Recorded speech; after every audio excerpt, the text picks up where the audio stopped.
Hello નમસ્કાર મિત્રો, તો આપણા નવા વિડીયો હવામાનના વિડીયોમાં તમારું સ્વાગત છે। તો આજે આપણે જોવાના છીએ કે કઈ કઈ જગ્યાએ વરસાદ પડવાનો છે, કઈ કઈ જગ્યાએ વાદળછાયું વાતાવરણ રહેવાનું છે, કઈ કઈ જગ્યાએ હવામાન વિભાગનું શું કેવું છે, સંપૂર્ણ માહિતી આજના વિડીયોમાં જોવાના છે। તો વિડીયોમાં એન્ડ સુધી બન્યા રહેજો। વિડીયો પર નવા હોય તો વિડીયોને લાઇક કરી દો, ચેનલ પર નવા હોય તો સબસ્ક્રાઇબ કરી બાજુમાં બેલ બટન દબાવી દેજો। ચાલો મિત્રો જલ્દીથી આજનો આપણે વિડીયો સ્ટાર્ટ કરી દઈએ। અને ખાસ મિત્રો એક નોંધ છે, આપણે જે આ વિડીયોમાં દર્શાવી છીએ તે હવામાન વિભાગના જે આગાહી કરવામાં આવે છે અને અનુમાનો દર્શાવવામાં આવે છે તેના ઉપરથી આપણે અહીંયા આગાહી આપવામાં આવે છે। આપણે જે 100% કોઈ આગાહી આપતા નથી કે આપણે આજે આ જિલ્લામાં કીધું તો આ જિલ્લામાં 100% અહીંયા વરસાદ પડવાનો છે તેવી આપણે કોઈ આગાહી આપવામાં અત્યારે અહીંયા આવતી નથી। તો ચાલો મિત્રો આપણે જલ્દીથી આજનો આ વિડીયો સ્ટાર્ટ કરી દઈએ। તો આપણે રેન થંડર લખી દીધું છે। હવે આપણે જોઈ લઈએ કઈ કઈ જગ્યા પર વરસાદ પડવાનો છે। તો આજે 24 તારીખે શનિવારનું જોઈએ તો આપણે ગુજરાત તરફ આટલા વિસ્તારોમાં આપણે વરસાદની શક્યતા રહેલી છે। નીચે અહીંયા વલસાડ અને નાસિકમાં ફૂલ અહીંયા આપણને રેડ સિગ્નલ આપવામાં આવેલું છે। તમે જોઈ શકો છો મિત્રો, અહીંયા આપણને ફૂલ રેડ સિગ્નલ અહીંયા બતાવવામાં આવેલું છે। જે આ એરિયામાં જો મિત્રો ફૂલ રેડ સિગ્નલ અહીંયા છે, એટલે કે અહીંયા જોરદાર વરસાદ પડવાની શક્યતા છે, જેમાં નાસિક અને આ વલસાડનો સમાવેશ થાય છે। વધારે ઝૂમ કરીએ તો નીચે પણ આપણે જો મિત્રો આ બધા વિસ્તારોમાં ફૂલ વરસાદ પડવાનો છે અને આપણે જોઈ શકો છો આ જે એમાં રેડ ઝોન અહીંયા દેખાડી રહ્યું છે, જેમાં મિત્રો અત્યારે સવારનો ટાઈમ છે, વલસાડનો સાઈડ છે જે આ બધો એરિયો એમાં સાપુતારા આવી જાય છે મિત્રો, પછી અહીંયા આવી જશે ભવથાન, અંબોશિયા, અહીંયા આવી જશે નીચે વાની છે, અહુવા છે, અહીંયા છે વંસાડ છે મિત્રો, નીચે છે કાપરાડામાં છે મિત્રો। તો આ બધા વિસ્તારોમાં વરસાદ પડવાની ફૂલ શક્યતાઓ રહેલી છે। અને ઉપર જોઈએ તો આપણે ઘણા બધા વિસ્તારોમાં અત્યારે વરસાદ પડવાની શક્યતા છે। જે સુરત સાઈડ એરિયો છે, દમણ દાદરા નગર હવેલી, તે નીચેના એરિયામાં પણ એ અસર છે। જ્યાં વ્યારા છે, નેવાડા છે, જે આ બધા એરિયામાં વરસાદ પડી શકે છે। ઉપર પણ અહીંયા જોઈએ તો આપણે ઘણા વિસ્તારોમાં અહીંયા વરસાદના આપણે સિગ્નલ દર્શાવવામાં અહીંયા હવામાન વિભાગ દ્વારા આવ્યા છે। જે આ બધા વિસ્તાર છે તેમાં મિત્રો વરસાદ ફૂલ પડી શકવાની શક્યતા અહીંયા રહેલી છે। આગળ પણ આપણે જોઈ લઈએ તો કઈ કઈ જગ્યાએ વરસાદ પડી શકે છે ઉપરની સાઈડ। તો આ સાઈડે પણ અહીંયા રેડ માર્ક આપણે અહીંયા દર્શાવેલું છે, જેમાં તાલુકા અને જિલ્લાનો ઘણાનો સમાવેશ પણ થાય છે। અહીંયા જોઈ શકો છો મિત્રો આ બધા છે જે જિલ્લા તાલુકામાં વરસાદ પડવાની શક્યતા રહેલી છે। આગળ ઉપર જોઈએ તો અહેમદાબાદ એરિયો છે, આ દાહોદ છે, ઇન્દોર છે, કે આ બધા એરિયામાં પણ વરસાદ, જેમાં થાંડા, ધાર, પેટવાડ, રતલમ, દાહોદ, ગોધરા, નડિયાદ, લુણાવાડા, અહેમદાબાદ, ધોળકા આવી જાય છે। ત્યાં ઇન્દોરમાં થોડી અસર છે નોર્મલ, ત્યાં આવી જાય છે ઉજ્જૈનમાં પણ અસર જોવા મળે છે। અહેમદાબાદ એરિયામાં આપણે જોઈએ તો નડિયાદ સાઈડ એરિયામાં એની અંદર જો આ છે બાલાસિનોર, ત્યાં છે કાપાડવાજ, ત્યાં છે મહેંદાબાદ,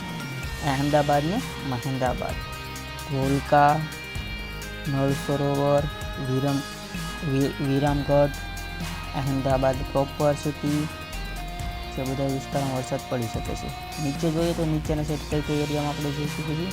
સૌરાષ્ટ્ર તો અત્યારે કોઈ અસર નથી। આ ઉપર છે ને મિત્રો પાલનપુર, આધનપુર જે એરિયો છે, ઉપર જે બધા ઉદયપુર છે ને આ બધા એરિયામાં વરસાદ પડી છે। ઉદયપુર, આબુ રોડ, પાલનપુર છે, ત્યાં આવ્યું છે કેદરબહમારા, મિત્રો અટપટું નામ છે, થોડુંક આપણને એટલું નહીં કાંઈ। નીચે મહેસાણા છે, ત્યાં છે હિંમતનગર આવી જાય છે, કે આ બધા વિસ્તારોમાં વરસાદ મોસ્ટ ઓફ કવર કરવાનો છે। આમાં સારા ઝાપટા જેવો વરસાદ એટલા વિસ્તારમાં પડી શકે છે, જેમાં અહેમદાબાદ, વડોદરા, મોટા જિલ્લા લઈ લઈએ ને આપણે તો આપણે એમાં આવી જાય છે અહેમદાબાદ, દાહોદ, આવી જાય છે મંદસરોવર, પછી અહીંયા આવી જાય છે ડુંગરપુર, જેવો બધા એરિયામાં વરસાદ પડી શકે છે। નીચે જોઈએ તો મહુવા સાઈડ એરિયામાં થોડું રીડિંગ છે, પણ આપણે વરસાદની બહુ ખાસ શક્યતા મહુવા અને તળાજામાં ખાસ શક્યતા જોવા મળતી નથી। બાકી રાજુલા છે, આ બાજુ જે વેરાવળ સાઈડના એરિયો છે તેમાં અહીંયા નોર્મલ વાદળછાયું વાતાવરણ જોવા આપણને મળી શકે છે।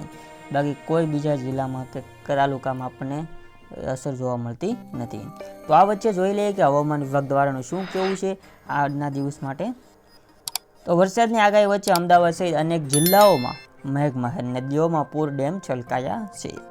તો ગુજરાતમાં આગામી 5 દિવસ સુધી ભારેથી ભારે વરસાદની આગાહી કરી શકાય છે.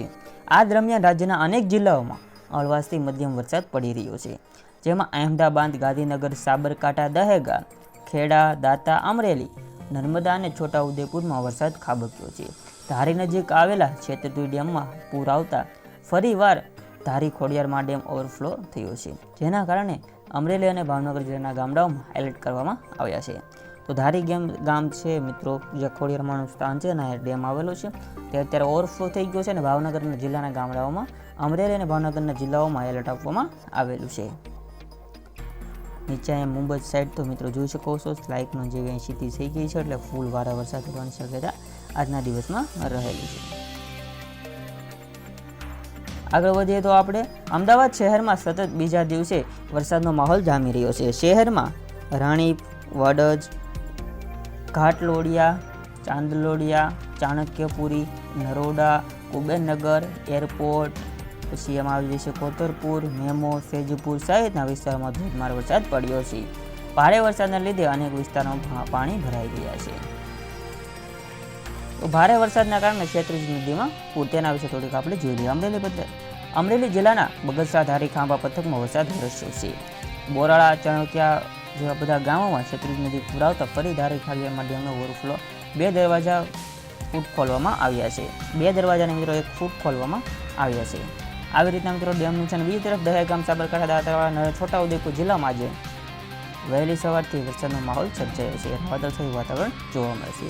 હવામાનની આગાહી પ્રમાણે આપણે જોઈએ તો હવે ઉલ્લેખનીય છે કે હવામાન વિભાગે આગામી 5 દિવસ રાજ્યમાં ભારેથી અતિ ભારે વરસાદની આગાહી કરવામાં આવી છે.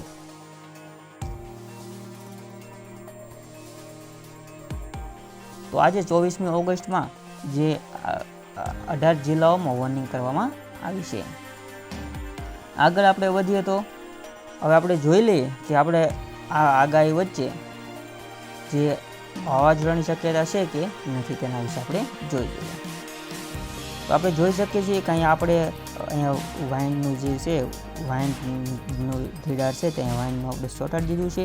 અને આપણે હવે જોઈ લઈએ કે આ બાજુ તો મિત્રો આપણને કોઈ અસર નથી જોવા મળતી, આ બાજુ પણ કોઈ અસર જોવા નથી મળતી. આ બધું થોડીક અહીંયા સ્થિતિ છે, પણ એ વરસાદ અહીંયા જે હવામાનનું ખાલી છે તે થોડુંક ચક્રાકાર મારે છે. બાકી આ બાજુ પણ આપણને કોઈ હવામાનની અત્યારે સ્થિતિ ગુજરાત તરફ આપણી જોવા મળતી નથી. તો આવી રીતના હતું મિત્રો. તો આજના વિડીયોમાં આપણે બધું કવર કરી લીધું છે. હવે તો આજનો વિડીયો જો ગમ્યો તો વિડીયોને લાઇક કરી દો, ચેનલ પર નવા તો સબસ્ક્રાઈબ કરી દો, બાજુમાં બેલ બટન દબાવી દીજો. મળીએ આવા જ બીજા વિડીયો સાથે. આપણે રોજનો રોજ વિડીયો આવી જાય છે. તો ચાલો મિત્રો મળીએ બીજા વિડીયો સાથે. જય હિન્દ, વંદે માતરમ.